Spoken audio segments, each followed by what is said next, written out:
नमस्कार दोस्तों, मेरा नाम है सौरभ नायक और आज हम आपके सामने लेकर आए हैं मुंशी प्रेमचंद की एक बहुत ही खूबसूरत कहानी पंच परमेश्वर। जी हाँ, ये कहानी आपने ज़रूर सुनी होगी पहले और इस कहानी के बारे में अक्सर बातें होती हैं। अक्सर इसके जो किरदार हैं उसके बारे में, आजकल की जो निजी ज़िंदगी है, जो बहुत भाग दौड़ भरी ज़िंदगी है, उसमें इसके बारे में बातें की जाती हैं। तो बहुत सी चीज़ें हैं जिसको आप अपनी निजी ज़िंदगी से, आजकल की ज़िंदगी से रिलेट करके जोड़ कर देख सकते हैं कि इसमें क्या समानताएं हैं, क्या असमानताएं हैं। तो आइए सुनते हैं ये बहुत ही खूबसूरत, बहुत ही सुंदर रचना जिसका नाम है पंच परमेश्वर। जुम्मन शेख और अलगू चौधरी में गाढ़ी मित्रता थी। साझे में खेती होती थी, कुछ लेन देन में भी साझा था। एक को दूसरे पर अटल विश्वास था। जुम्मन जब हज करने गए थे तब अपना घर अलगू को सौंप गए थे और अलगू जब कभी बाहर जाते तो जुम्मन पर अपना घर छोड़ देते थे। उनमें न खान पान का व्यवहार था, न धर्म का नाता, केवल विचार मिलते थे। मित्रता का मूल मंत्र भी यही है। इस मित्रता का जन्म उसी समय हुआ जब दोनों मित्र बालक ही थे और जुम्मन के पूज्य पिता जुमराती उन्हें शिक्षा प्रदान करते थे।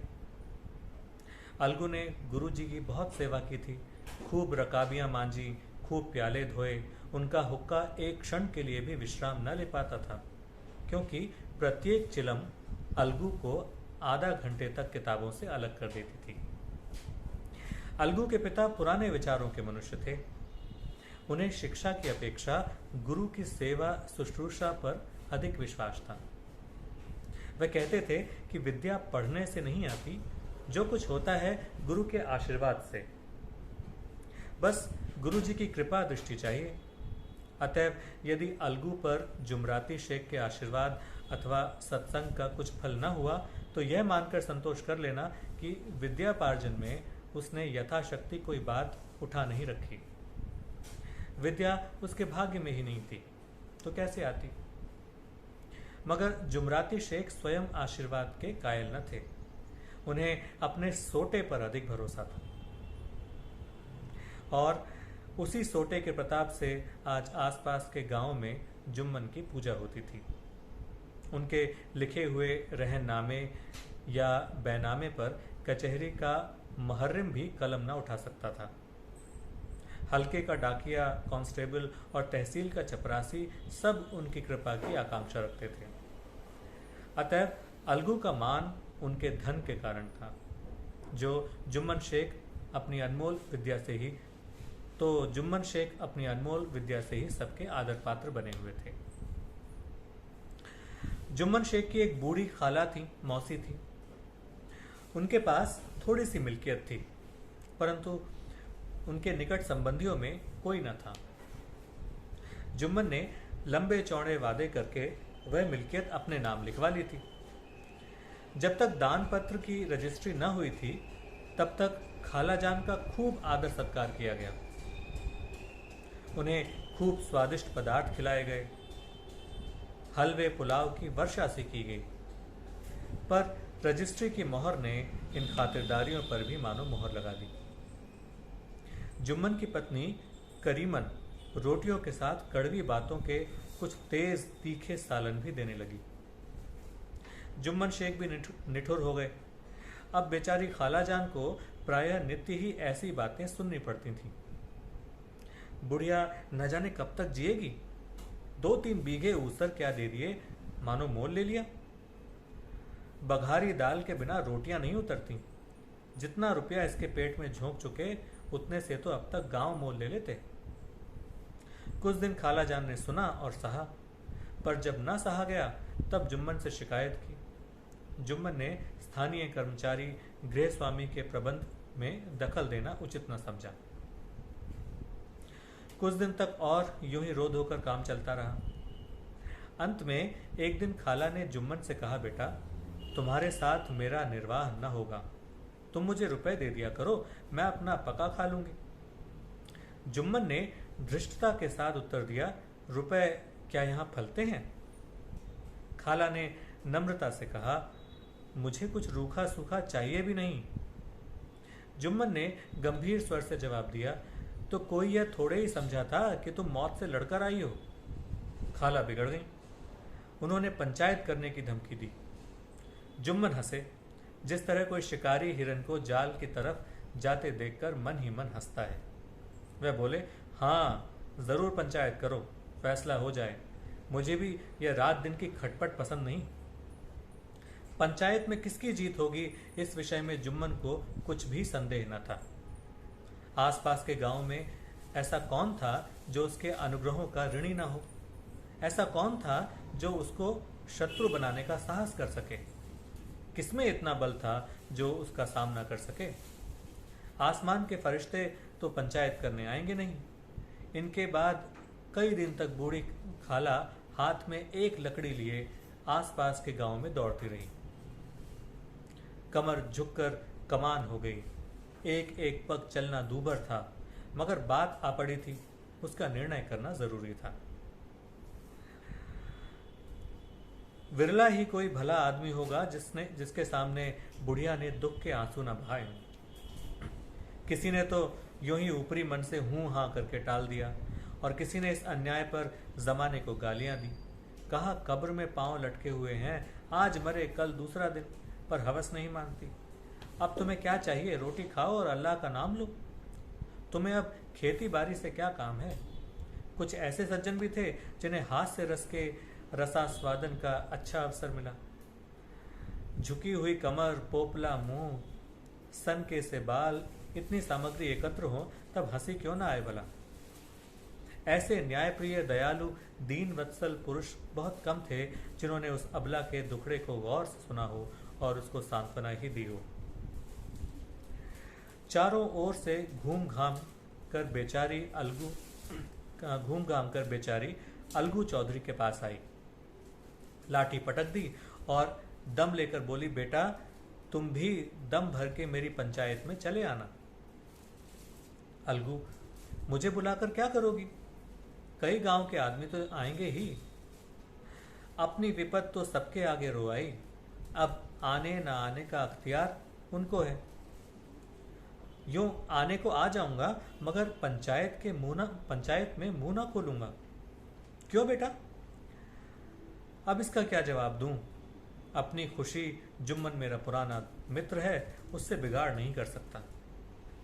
बेटा, क्या बिगाड़ के डर से ईमान की बात न कहोगे? हमारे सोए हुए धर्म ज्ञान की सारी संपत्ति लुट जाए तो उसे खबर नहीं होती, परंतु ललकार सुनकर वह सचेत हो जाता है। फिर उसे कोई जीत नहीं सकता। अलगू इस सवाल का कोई उत्तर न दे सका, पर उसके हृदय में ये शब्द गूंज रहे थे, क्या बिगाड़ के डर से ईमान की बात न कहोगे? संध्या समय एक पेड़ के नीचे पंचायत बैठी। शेख जुम्मन ने पहले से ही फर्श बिछा रखा था। उन्होंने पान, इलायची, हुक्के, तंबाकू आदि का प्रबंध भी किया था। हाँ, वह स्वयं अलबत्ता अलगू चौधरी के साथ जरा दूर पर बैठे हुए थे। जब पंचायत में कोई आ जाता था तब दबे हुए सलाम से उसका स्वागत करते थे। जब सूर्य अस्त हो गया और चिड़ियों की कलरव युक्त पंचायत पेड़ों पर बैठी, तब यहां भी पंचायत शुरू हुई। फर्श की एक एक अंगुल जमीन भर गई, पर अधिकांश दर्शक ही थे। निमंत्रित महाशयों में से केवल वे ही लोग पधारे थे जिन्हें जुम्मन से अपनी कुछ कसर निकालनी थी। एक कोने में आग सुलग रही थी। नाई ताबड़तोड़ चिलम भर रहा था। यह निर्णय करना असंभव था कि सुलगते हुए उपलों से अधिक धुआं निकल रहा है या चिलम के दमों से। लड़के इधर उधर दौड़ रहे थे। कोई आपस में गाली गलौज करते और कोई रोते थे। चारों तरफ कोलाहल मच रहा था। गांव के कुत्ते इस जमाव को भोज समझकर झुंड के झुंड जमा हो गए थे। कुछ लोग बैठ गए तो बूढ़ी खाला ने उनसे विनती की, पंचों, आज 3 साल हुए। मैंने अपनी सारी जायदाद अपने भांजे जुम्मन के नाम लिख दी थी। इसे आप लोग जानते ही होंगे। जुम्मन ने मुझे ताहयात रोटी कपड़ा देना कबूल किया। साल भर तो मैंने इसके साथ रो धोकर काटा, पर अब रात दिन का रोना नहीं सहा जाता। मुझे न पेट की रोटी मिलती है, न तन का कपड़ा। बेकस बेवा हूं, कचहरी दरबार नहीं कर सकती। तुम्हारे सिवा और किसको अपना दुख सुनाऊं? तुम लोग जो राह निकाल दो उसी राह पर चलूं। अगर मुझ में कोई ऐब देखो तो मेरे मुंह पर थप्पड़ मारो। जुम्मन में बुराई देखो तो उसे समझाओ। क्यों एक बेकस की आह लेता है? मैं पंचों का हुक्म सिर माथे पर चढ़ाऊंगी। रामधन मिश्र, जिनके कई असामियों को जुम्मन ने अपने गांव में बसा लिया था, बोले, जुम्मन मियाँ, किसे पंच बनते हो? अभी से इसका निपटारा कर लो, फिर जो कुछ पंच कहेंगे वही मानना पड़ेगा। जुम्मन को इस समय सदस्यों में विशेषकर वे ही दिख पड़े जिनसे किसी न किसी कारण उनका वैमनस्य था। जुम्मन बोले, पंचों का हुक्म अल्लाह का हुक्म है। खाला जान जिसे चाहें उसे बदें, मुझे कोई उज्र नहीं। खाला ने चिल्लाकर कहा, अरे अल्लाह के बंदे, पंचों का नाम क्यों नहीं बताया था? कुछ मुझे भी तो मालूम हो। जुम्मन ने क्रोध से कहा, अब इस वक्त मेरा मुंह मत खुलवाओ। तुम्हारी बन पड़ी है, जिसे चाहो पंच बदो। खाला जान जुम्मन के आक्षेप को समझ गईं। वह बोली, बेटा खुदा से डरो। पंच न किसी के दोस्त होते हैं, न किसी के दुश्मन। कैसी बात कहते हो? और तुम्हारा किसी पर विश्वास न हो तो जाने दो। अलगू चौधरी को तो मानते हो? लो, मैं उन्हीं को सरपंच बदती हूं। जुम्मन शेख आनंद से फूल उठे, परंतु भावों को छिपाकर बोले, अलगू ही सही, मेरे लिए जैसे रामधन वैसे अलगू। अलगू इस झमेले में फंसना नहीं चाहते थे। वे कन्नी काटने लगे। बोले, खाला, तुम जानती हो कि मेरी जुम्मन से गाढ़ी दोस्ती है। खाला ने गंभीर स्वर में कहा, बेटा, दोस्ती के लिए कोई अपना ईमान नहीं बेचता। पंच के दिल में खुदा बसता है। पंचों के मुंह से जो बात निकलती है वह खुदा की तरफ से निकलती है। अलगू चौधरी सरपंच हुए। रामधन मिश्र और जुम्मन के दूसरे विरोधियों ने बुढ़िया को मन में बहुत कोसा। अलगू चौधरी बोले, शेख जुम्मन, हम और तुम पुराने दोस्त हैं। जब काम पड़ा तुमने हमारी मदद की, और हम भी जो कुछ बन पड़ा तुम्हारी सेवा करते रहे हैं। मगर इस समय तुम और बूढ़ी खाला दोनों हमारी निगाह में बराबर हो। तुमको पंचों से जो कुछ अर्ज करनी हो करो। जुम्मन को पूरा विश्वास था कि अब बाजी मेरी है।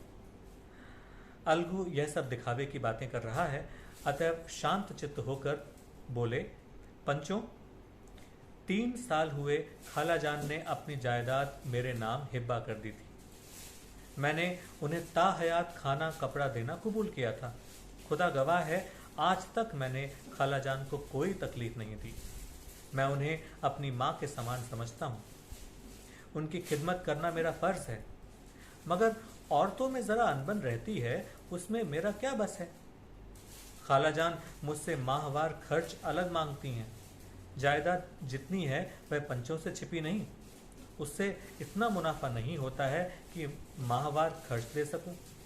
इसके अलावा हिब्बा नामे में माहवार खर्च का कोई जिक्र नहीं, तो मैं भूल कर भी इस झमेले में न पड़ता। बस मुझे यही कहना, आइंदा पंचों का अख्तियार है, जो फैसला चाहें करें। अलगू चौधरी को हमेशा कचहरी से काम पड़ता था, अतः वह पूरा कानूनी आदमी था। उसने जुम्मन से जिरह शुरू की। एक एक प्रश्न जुम्मन के हृदय पर हथौड़े की चोट की तरह पड़ता था। रामधन मिश्र इन प्रश्नों पर मुग्ध हुए जाते थे। जुम्मन चकित थे कि अलगू को क्या हो गया। अभी यह अलगू मेरे साथ बैठा हुआ कैसी कैसी बातें कर रहा था, इतनी ही देर में ऐसी काया पलट हो गई कि मेरी जड़ खोदने पर तुला है। ना मालूम कब की कसर यह निकाल रहा है। क्या इतने दिनों की दोस्ती कुछ भी काम ना आएगी? जुम्मन शेख तो इसी संकल्प विकल्प में पड़े हुए थे कि इतने में अलगू ने फैसला सुनाया। जुम्मन शेख, पंचों ने इस मामले पर विचार किया। उन्हें यह नीति संगत मालूम होता है कि खाला जान को माहवर खर्च दिया जाए। हमारा विचार है कि खाला की जायदाद से इतना मुनाफा अवश्य होता है कि माहवार खर्च दिया जा सके। बस यही हमारा फैसला है। अगर जुम्मन को कर्ज देना मंजूर न हो तो हिब्बानामा रद्द समझा जाए। यह फैसला सुनते ही जुम्मन सन्नाटे में आ गए। जो अपना मित्र हो वह शत्रु का व्यवहार करे और गले पर छुरी फेरे, इसे समय के हेर फेर के सिवा और क्या कहें। जिस पर पूरा भरोसा था उसने समय पड़ने पर धोखा दिया। ऐसे ही अवसरों पर झूठे सच्चे मित्रों की परीक्षा की जाती है। यही कलयुग की दोस्ती है। अगर लोग ऐसे कपटी धोखेबाज न होते तो देश में आपत्तियों का प्रकोप क्यों होता। यह हैजा, प्लेग आदि व्याधियां दुष्कर्मों के ही दंड हैं। मगर रामधन मिश्र और अन्य पंच अलगू चौधरी की इस नीति परायणता की प्रशंसा जी खोलकर कर रहे थे। वे कहते थे, इसका नाम पंचायत है, दूध का दूध और पानी का पानी कर दिया। दोस्ती दोस्ती की जगह है, किंतु धर्म का पालन करना मुख्य है। ऐसे ही सत्यवादियों के बल पर पृथ्वी ठहरी है, नहीं तो वह कब की रसातल को चली जाती। इस फैसले ने अलगू और जुम्मन की दोस्ती की जड़ हिला दी थी। अब वे साथ साथ बातें नहीं करते दिखाई देते। इतना पुराना मित्रता रूपी वृक्ष सत्य का एक झोंका भी सह न सका। सचमुच वह बालू की ही जमीन पर खड़ा था। उनमें अब शिष्टाचार का अधिक व्यवहार होने लगा। एक दूसरे की आवभगत ज्यादा करने लगे। वे मिलते जुलते थे, मगर उसी तरह जैसे तलवार से ढाल मिलती है। जुम्मन के चित्त में मित्र की कुटिलता आठों पहर खटका करती थी। उसे हर घड़ी यही चिंता रहती थी कि किसी तरह बदला लेने का अवसर मिले। तो ये था दोस्तों कहानी पंच परमेश्वर का पहला भाग। आपको क्या लगता है कि जो एक मित्र ने दूसरे मित्र के लिए किया, क्या वो सही था? मित्रता में, दोस्ती में धर्म क्या होता है?